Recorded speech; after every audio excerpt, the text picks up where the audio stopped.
Сәлем достар, менің каналыма қош келіпсіздер, лайк басып комментарий жазып отырыңыздар. Бүгінгі қозғайтын тақырыбымыз осындай анимациялық видеоларды қалай жасауға болады. Әлеуметтік желілерде бір жеке бетті қалыптастыру үшін, оқырмандардың есінде сақталу үшін видео жасағанда басына осындай видео, қысқа метражды анимация видео қойсаңыз өте жақсы болады. Осындай өзімнің жасап жүрген тәжірибемді бөліскім келіп отыр. Бұған біз HypeText деген мобильді қосымша керек. Оны сізде iPhone болса App Store-дан, Android болса Play Market-тен жүктеп аласыздар. HypeText аталады. Енді іші осындай болады. Көрсеңіздер, бізде all деп тұрамыз барлығы. Енді үстін баса берсеңіздер, ол бөлінше сала бойынша бөлінеді. Бәрін бөліп қарауға да болады. Немесе all десеңіз, барлығы ішінде қандай несі бар, сол шығып тұрады. 200-ден астам анимация бар екен. Және мына жерде коронан сурет тұрса, ол платный деген сөз. Бізде бесплатно жасау үшін бізде өте көп, мына қарап тұрсаңыздар, өте көп жасауға болады. Мына жерде бір зат пост деген өте оңай. Мына жерде ең бірінші тұрған simple to use дегенді ала қояйын. Өйстіп басамыз, және ол жүктеледі қазір. Жүктелгеннен кейін бізде осындай шығып береді. Енді сол үшін кала дегеніміз, мына жерде түсін таңдаймыз, артында қандай түс болғанын қалайсыздар. Green screen дегеніміз, яғни хромеке жасауға өте жақсы. Артында фонмен жасағанда өте әдемі. Так, мына түсті алғым келіп тұр, мына жердегі бір әдемі түсті алайын артына. Және мына жерде сразу сіздерге көрсетеді анимацияның несін, формасын. YouTube бола ма, мынау деген Instagramдағы истористің нелерге форматы. 1:1 деген Instagramның өзінікі, 4:5 деген Facebook'тікі, осылай кете береді. 4:3 дегенде Facebook'тікі. Егер Reels пен сторис салсаңыз, 9:16 таңдайсыз. 16:9 деген бұл YouTube-тың несі. Мен сондай астында duration дегеніміз, бұл анимацияның ойнатылу уақыты. 6 секунд керек па сізге? Былай үстіне шкаламен жүре бересіз. 30 секунд болса ұзын болады дегендей. 15 секунд керек болса, осылай өзіміз белгілеп аламыз да, қолмен жүргізіп. Create animation дегенді баса аламыз. Осы кезде бізге жаңа анимацияның осындай асты осындай шығарып берді. Енді осылай шығарып берді. Енді біз мына жердегі сөзді, мына астындағы бөлме знакты біз қазір басқа немен алып тастайтын боламыз. Сондықтан мына қойып тұрған көп жақындатпаймыз, өзімізге ыңғайлы болу үшін былай үстіне қарай қоямыз да. Енді астында edit деп тұр, ең бірінші тұрған, немесе мына жердегі ручканың тұрған суретін басуға болады. Міне астында edit деп тұр, соны да басуға болады. Енді астында текст болғанда, мына үстінде тұрған текст өзгертеміз. Мысалы, simple to use өзгертеміз.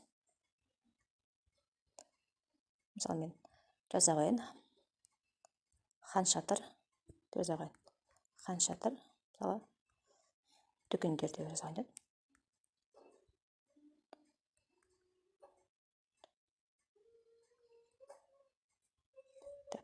Хан шатыр маркет деп жаза қояйын. Енді осы әріптер екен. Сосын галочкасын басамыз.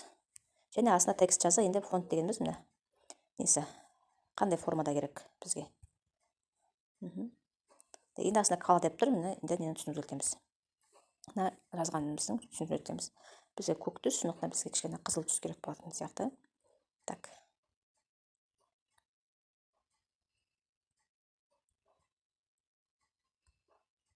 Shape one дегеніміз айналасына тұрған мына несі. Екі сызық тұр, сол алына текст one дегеніміз жаңа жазған хан шатыр маркет. Так, shadow дегеніміз енді бізде не? Көлеңкесі ғой. Былай істеп, былай жоштықтың офсеттен істесеңіз, былай істеп еді, кішкене былай. Хан шатыр кішкене істек, Енді ең үстінде тұрған галочканы басамыз болғаннан кейін, енді қараймыз. Анимацияның қалай шықты екен. Бізде осылай шығады. Біз 2 секунд.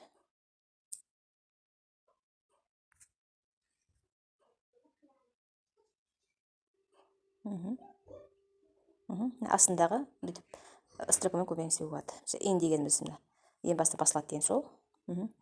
Стил дегеніміз тұрады. Анимациямыз out дегеніміз уже кетіп қалады деген сөз. Осылай жасауға болады. Енді осыны үстіне жүктеп аламыз. Мына сізге көрсетті. Видео ретінде керек пе, немесе GIF ретінде керек пе? Мен көбіне видео ретінде сақтаймын. Өзі автоматически тұр. 720 экспорт деймін. Болды, енді осы видеоны сақтап аламыз. Енді бізге иншот керек болады. Иншотқа кіреміз. Видеоны басамыз, және новыйды басамыз. Және жаңаға жасаған видеомызды әкелеміз. Міне, бізді жаңаға әкелген видеомыз. Осы. Мына жерден бастамасап, мына бастамай жатқан жерін өшіп тастауға болады.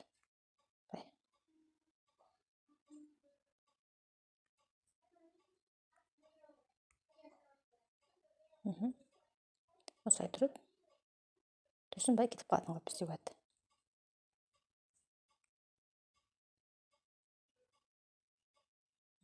Енді мына основа өзін қалай кетіреміз. мына жердегі үстінде выражды деген бар. Мына осыны басамыз және көтереміз, көтеріп мында хайп текст тұр, сол үстіне апарамыз и галочканы басамыз. Енді артында ақ фон қалмау үшін задний фон деп аламыз да. Мына соңында ең бірінші тұрған галерияны сақтаймыз, мына фон несі тұр, соны басып галочка қыламыз. Енді қараймыз видеомыз қандай шықты екен. Міне бізде осындай видео шықты. Енді мына жерде иншот дегеннің Владимир тұр, оны X-ті басасыз да, бесплатно снять деген бар. Міне қарасаңыздар видео Владимир кетіп қалды. Бізде осындай шағын анимациялық ролик шықты. Осыны сіздер жасаған видеоңыздың басына немесе аяғына қоюға болады. Үстемеде үстіндегі сохранитті басып аламыз. Мына иншоттар сохранит деген шығып жатыр. Иншотта реклама көп, себебі бұнда барлығы бесплатно. Видеом сақтап жатыр.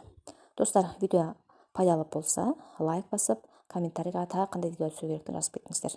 Сол бойынша қарап видео түсіретін боламын. Кездескенше.